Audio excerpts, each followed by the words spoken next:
Pebbles, do we have any citizen comments? Okay. It is 6 o'clock. We will call this meeting to order. Chris, if you could lead us in the invocation pledge. He was already ready.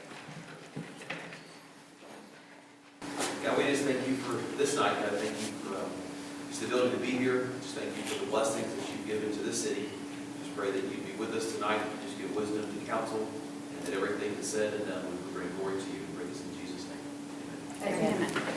I pledge allegiance to the flag of the United States of America and to the republic for which it stands, one nation, under God, indivisible, with liberty and justice for all. Honor the Texas flag. I pledge allegiance to thee, Texas, one state, under God, one and indivisible.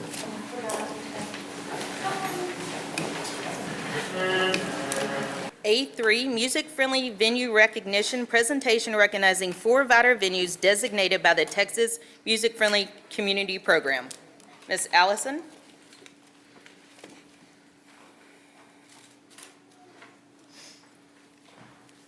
Good evening, y'all. As part of my role as the Visitor Center admin for the city, I also serve as the liaison between the City of Vidor and the Texas Music Friendly Office. One of the primary goals of the Texas Music Office is to support Texas communities by creating opportunities that foster the growth and development of the music industry statewide. As a designated Texas music-friendly community, the City of Vidor is committed to supporting local artists and providing them with opportunities to grow and succeed. One of the benefits of this designation is the inclusion in a statewide directory of music venues located in the music-friendly cities. Artists from across Texas use this directory to identify and connect with venues interested in hosting live music. This initiative benefits both our local artists and our local venues by increasing visibility and performance opportunities. In my role as liaison, I have listed 4 Vidor venues in the Texas Music Office directory. These venues will now be promoted throughout the network of music-friendly communities as locations that actively support and foster the growth of music in our city and across our state. As a proud partner in the Music-Friendly Texas Certified Community Program, the City of Vidor is honored to recognize Louis Benoit Events Hall, the Oaks, Rick and Jack's, and Bayou Cafe as officially listed music-friendly venues within our community. Through their continued dedication to hosting live music, these venues celebrate the rich Texas music tradition while attracting visitors from across the region to experience outstanding performances and the unique character of Vidor. Louis Benoit's Event Hall, the Oaks, Rick and Jackson Bayou Cafe exemplify the spirit and intent of the Music-Friendly Texas Certified Community Program by serving as a positive ambassador for our city, supporting local and regional musicians, and contributing to economic development through music tourism. The City of Vidor extends its sincere appreciation for their commitment to live music and for the meaningful, lasting impact they continue to have on our community. At this time, we would like to invite representatives from Louis Benoit Event Hall, the Oaks, Rick and Jackson Bayou Cafe to please come forward as we present them with their Texas Music-Friendly recognition plaques. And if y'all did not know, Bayou Cafe actually has live music tonight. They do, and I'm accepting their award for them, and then I'm going to take it to them in the middle of their performance. Yep. Oh, I ain't gonna do they had not dress for this. It says I'm supposed to, I'm not doing it. Allison can do photos today.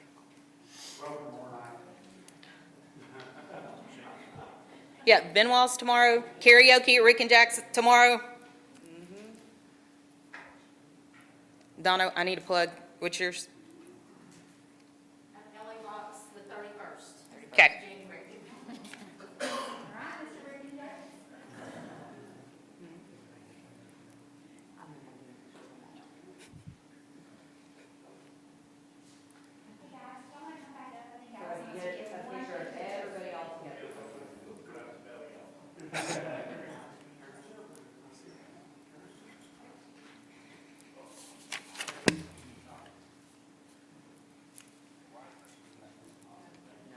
Stand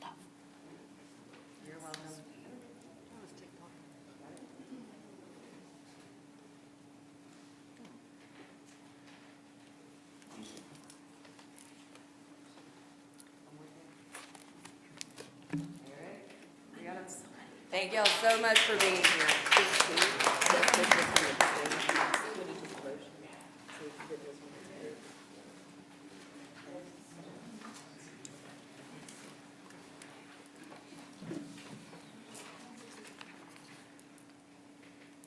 A3, citizen comments, we do not have any. B, council consent agenda, approval of accounts paid, approval of minutes. Motion. Second. I have a motion by Councilmember McGowan, second by Councilmember Thompson. All in favor? Aye. Abstain. Any opposed? Motion carries 4-1.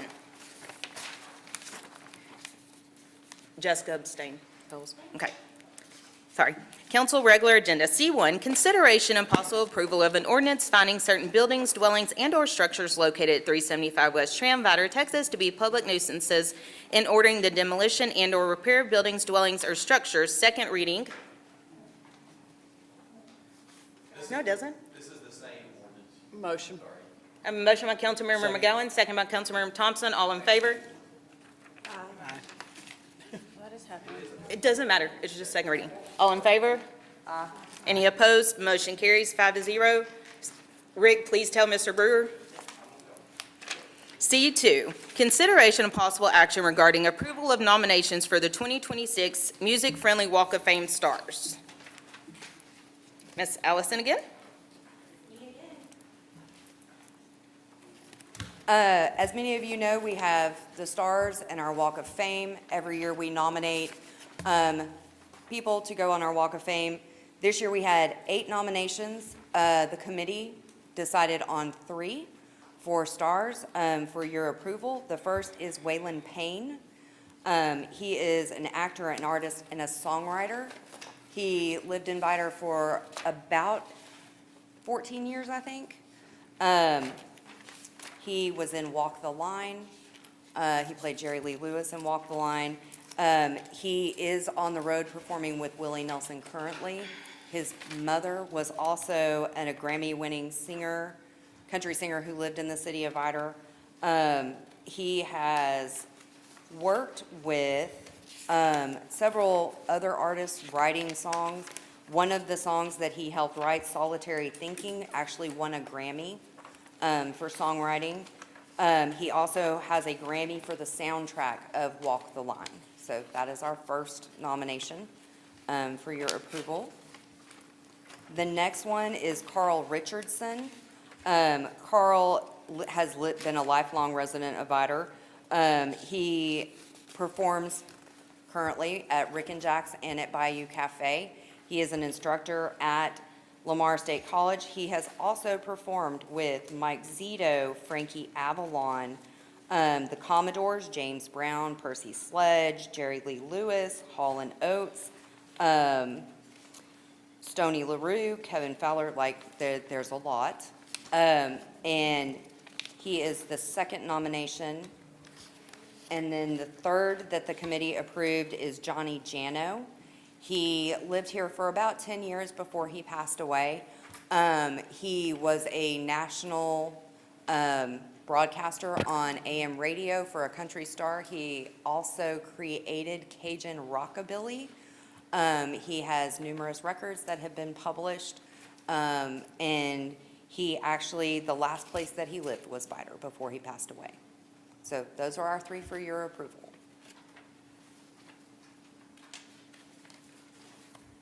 Make a motion to accept. I have a motion by Councilmember Bort, second by Councilmember McGowan. All in favor? Aye. Any opposed? Motion carries 5-0. Congratulations to all of them. That's the easiest that's been done. Thank you.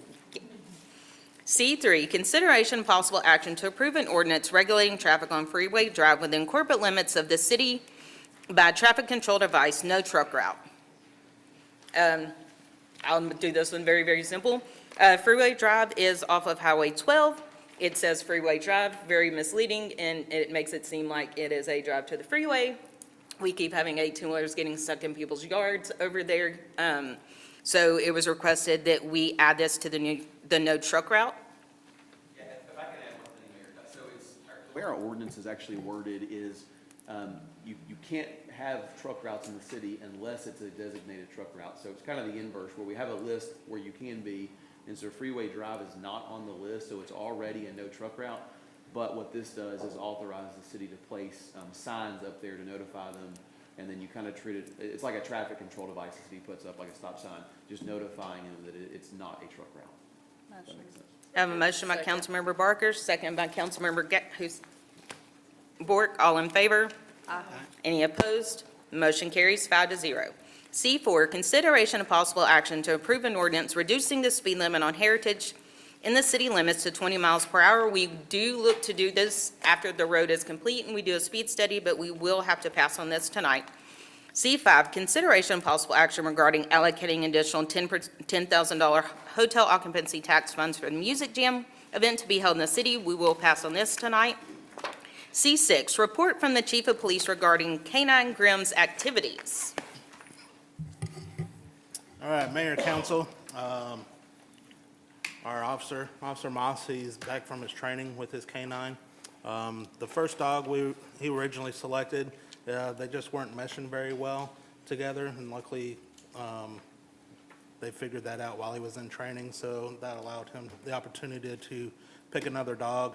It was a younger dog, and so they meshed really well together. The dog's been active on patrol with him for a little over a month. During that time, he's assisted in several building searches for suspects, helping us clear houses. He's assisted in getting some narcotics off the streets and some stolen firearms, and was able to help us assist in the apprehension of a suspect who ran from us into the woods a few weeks ago. So it's been very successful. Officer Moss is very grateful for the opportunity. At his last agency, he was part of their K-9 program at his previous agency, so he does have some experience with K-9s and how the program works, and I'm very pleased with how he's been working with the dog so far. Thank you. Thank you, ma'am. All right. C7, consideration of possible action to approve an ordinance amending the Code of Ordinances by amending Chapter 10, Building and Building Regulations, Article I, in general, Section 10-13 regarding residential and commercial property setback lines and variances. Rick?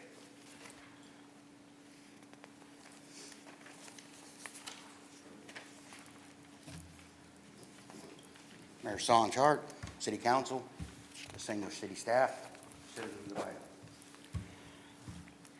I'd like to wish you a Merry Christmas and a Happy New Year's. It's been a little while since we got to see each other last, and if you haven't given or had a chance to give me your gift yet, I'll be available after the meeting. All right, what I'd like to do is I'd like to recommend or submit a request to amend Ordinance 1480, which deals with setbacks to property. If you look at this Word document that I provided you, I worked very hard on this. You'll see that really the only thing I'm asking to change are where the asterisks are.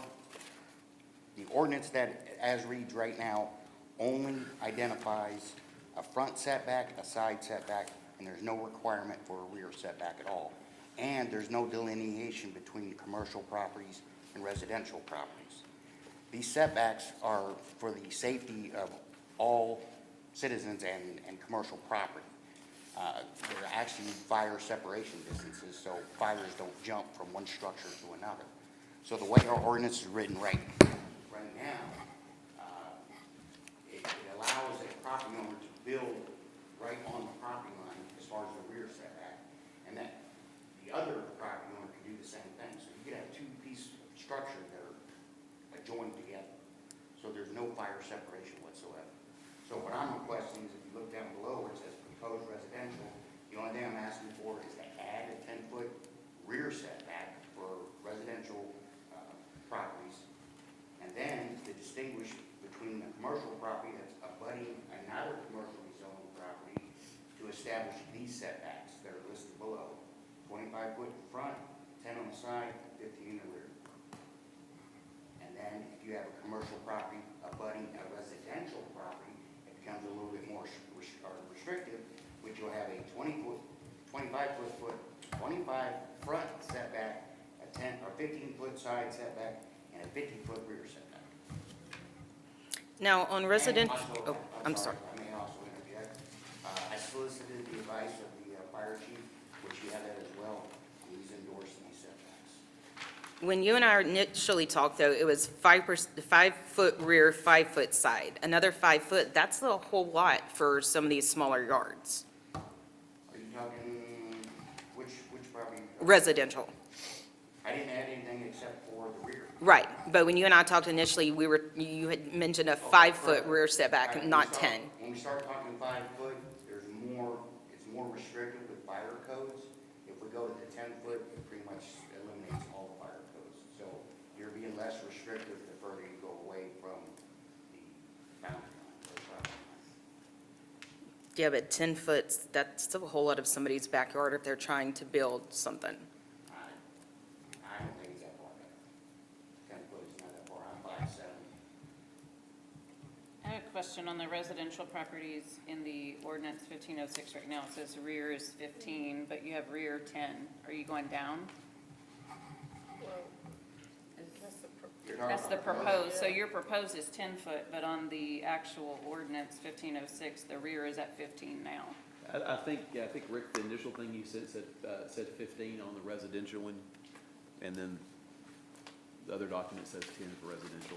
So the proposed ordinance has 15 for the rear, but that can be changed to 10, if that's what you're asking for. So then we're shortening? Yeah, you're Shortening it? shortening it, or, I don't know what you're referring to. so. Are you looking at a Word document that I provided? No, so on the actual ordinance, right here, Oh, okay. under residential, you've got, the front is 25, the side is 5, and the rear is 15. But on your proposed worksheet, you have the front is 25, the side is 5, and, but the rear is only 10. That's because this ordinance 1480, that's the whole point is, it doesn't address a rear setback. So these two, My proposal proposes a rear setback. his numbers just aren't matching in it. It actually had no rear, but I still think 10 is too much for residential. I'm sorry, it has rear in here. Am I missing something? On the one put in our book for the update, for the amendment, because Rick sent 15 to Chris initially. So this So- is the amended part? Yes, Okay, so it's not in there right now? correct. No. So, Ordinance 1480 is our current ordinance. We have, do we know what that currently? It had nothing for rear. I have it right here. You should see it. Oh, okay. I was just wondering to compare it to like where we were to where we are now. Okay. Here's the current ordinance. Yeah, Rick and I looked at it. It actually had nothing for rear. So are you wanting to go to 10 or 15? 10 foot. Okay. Yeah, council, And that was I based- think, if I can provide a little clarity, I think what it was is currently under the ordinance, there's no setback on the rear. One of the initial documents, I think, had a proposed 15, but this one has 10, so that's why they're different. So I guess for the decision would just be whatever y'all, if y'all end up wanting to pass it, is what you want the setback to be. But I think Rick is asking for 10. Yes, I'm asking for 10, and that was based off the conversation I had actually with the chief, in collaboration with him, and our lead engineers. These numbers were also provided to me are recommended to me by lead engineers that deal with these property lines all the time. So these are actually their recommendations, and I took their recommendations and went to the chief to collaborate that with him, and he was in here. So I have a question. When you say like, can you give me like a visual, something if you have a house here, it's only 5 feet and then you can have another one? Or is it like property line or? We're talking from the property line to a structure, to an above-ground structure. Rick, Gotcha. whether it's a shed or a house. A shop, a shed, a house, anything. Oh. That's why I'm concerned about. That would include tool sheds, Yeah. Oh, That's a lot. shops, everything. I think 10's too far. Rick, is it better for the homeowner to have it at 10 foot rather than 5 foot? Yes, that's what I'm saying. As far Less as- restrictions, the further you get away from the property line. The closer you build to the property line, the more fire restrictions you have. So it's And better, you have to But that's still, if you have a small yard, that's still a lot of property you're losing what, in anything what kind of you fire do. restrictions are you talking Well, you about? gotta also remember, man, that the minimum lot size that we have to build a single-family home is 7,800 square foot. That's quite a bit. That's minimum size, so we're talking 5 foot. And it's, I mean, that's my recommendation based off of what I've talked to. The minimum size of a lot is 7,800 foot. 78 Square feet. 7,800 square Jared? foot. Jared, is 10 foot asking a lot? Jared, can you please come up someone that deals in the housing and the lot size for us that don't on a normal basis of, Is that So asphalt? a 7,800 square foot lot is quite a small lot, and typically those range in our city as mobile home lots. That's kind of what we designate them to. So it's about 0.19 of an acre. It is a buildable lot for a 12 to 1,400 square foot home with a 25-foot setback from the front yard. So that is typically in the range of about 150 foot deep. So if we have a 25-foot setback, that includes a 10-foot utility easement that's standard, plus that includes our drainage, then we're usually in the range of 30 to 40 foot deep beyond that. So now we're at the 75-foot range. And to be able to have a backyard, you're going to have that. Very few residences are built on a standard lot within 10 foot of the backyard. I understand where he's coming from. I think 10 is a lot. If our side setback is 5 foot, then our rear setback should be within that 5 foot range. Because we do have wide lots, which are not very deep, and if we have a 10-foot setback mandatory, if we only have a 100-foot deep property, which is narrow, which is still within our guidelines, it limits us a few things. shop, a shed. Hold on. Yeah, So if a the- shop if and a the- shed. If the back of this one is 5 foot, then the front of this one would have to be the 25 foot, right? Unless they backed it up and we did a 5 foot and a 5 foot, and that gives you 10 foot. Yeah, it would be a back-to-back situation, so we'd have 20 feet if there was a property behind it. But we have to look at the off properties, so they don't have to come in for a variance. The same reason why we set a property size parameter 7,800 square feet instead of 55 feet by 150, we did a blanket 7,800 square foot. Because sometimes we have a 100-foot wide property that's only 50 foot deep, which But if makes you're a already little bit of taking difference. 10 foot and somebody needs to put a shop or a shed or a tool shed, or, that's a lot of the back of their property. I think it needs to be 5. We've So had Bill nothing. has a point, though. If it's 5 foot on one and then 5 foot for another person, you're already getting the 10. Correct. So are So you we have 10 foot originally total wanting between the them. 20, or is the 10 fine? Because if Okay. each property who I butts see what up you're next saying to now. each other has 5 foot on this side, 5 foot on this side, you're already getting 10 That's between. total 10, correct. That's what I'm saying. What I'm saying is, the individual structure from the property line, if this is the rear property line, and I put the structure at 5 foot, you have more restrictions to build something there because you're closer to the property line. There's more fire standards that come into play as far as. But on the other side of that, they're at 5 foot too, so, They're at 5 foot as well. So that's giving you your 10. correct. No, that's giving you 10 between two structures, but not from the property line. The Well, setbacks property from the line's property not line, gonna, not the structure. So what are the restrictions if it's only 5 feet? I don't have every one of those restrictions, but there's more restricted fire codes. As far as the materials that is required to build, I believe some egress routes, stuff, I'd have to get the chief to what those restrictions are. can we look into this There are one? no restrictions. So if we set it at 5, but they choose to do 10, would they be held to the standards or the requirements of, the No, other if material? if we set it at 5 and they choose to build at 10, That's just better for us, that's better. or for them, or for whoever. So we have actually a rear setback at 15 feet in section 42-204 of our setbacks and screening code, That's in the code. which is for HUD homes. That's HUD homes, that's not for single family zone. So, which is, we only have, I think, 2 streets in the HUD category. Can we table this? Yes. To take some more time to maybe sit down with you and take a look at some additional information? Yeah, can you just get us, if we do the 5 foot, what the difference between the fire code building what they would have to do different between the 5 and the 10 as far as the building specs on anything? And we'll bring it back next meeting. Thank you. Thank you, Jared. Thank you.